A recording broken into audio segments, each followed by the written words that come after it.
అవకాశవాద రాజకీయాలకి, దిగజారుడు రాజకీయాలకి ప్రతీక.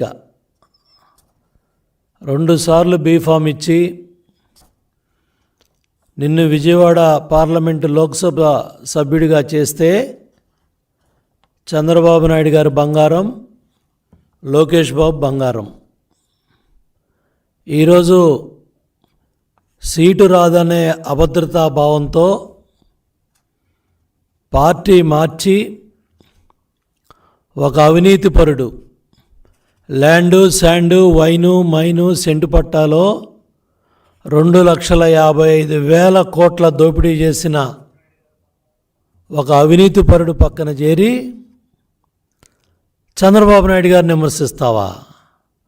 లోకేష్ బాబు గారిని విమర్శిస్తావా? ఒక బీఫామ్ కోసం ఇంత దిగజారాలా?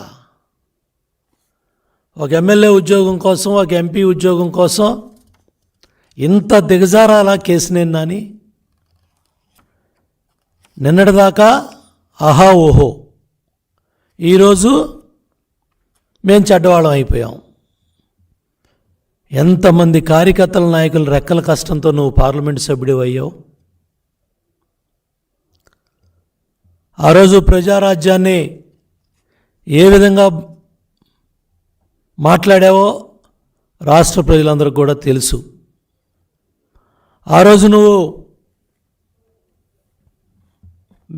పాదయాత్రలో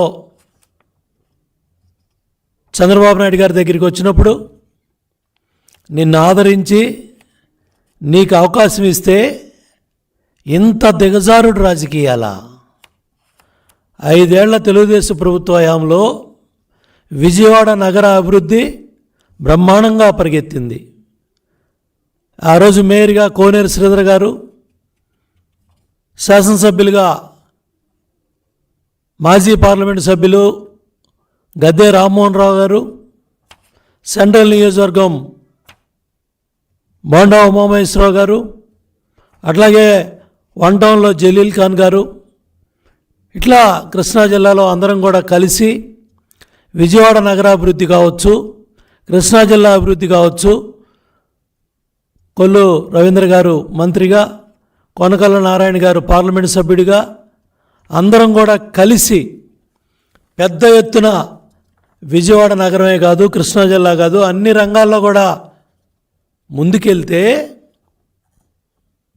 నీ ఎంపీ టికెట్ కోసం 100 కోట్ల అభివృద్ధి జరగలేదని దిగజారిపోయి మాట్లాడతావా? ఇంత దిగజారాలా అని నేను అడుగుతున్నా. జగన్మోహన్ రెడ్డి కళ్ళల్లో ఆనందం చూడటానికి ఇంత దిగజారాలా? ఇంత దౌర్భాగ్యపు రాజకీయాలా?